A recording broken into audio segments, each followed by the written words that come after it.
bisa beli skincare, bisa ke salon, bisa beli baju aralus kumaha hirup nyai teh nya kieu teuing hirup nyai teh hayang merubah nasib kira-kira diizinan teh nya ku si akangnya. Naon nya? Bener Kang. Lain tadi biasa ngadenge. Nyai teh beja hayang ka Saudi.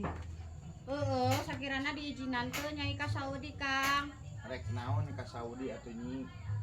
Arek ngarobah nasib, hayang juga batur, hayang gelis, hayang meuli skincare nyai teh Kang. Ya nyi geus tong sok loba teuing kahayang dengekeun nya.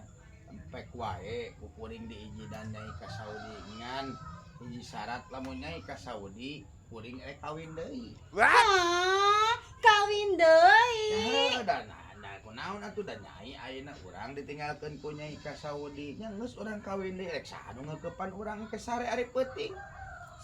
Gitu akan nyai wani gitu kan nyai hayang kawin deui hayang dipaes eta manukna nyai Anjir.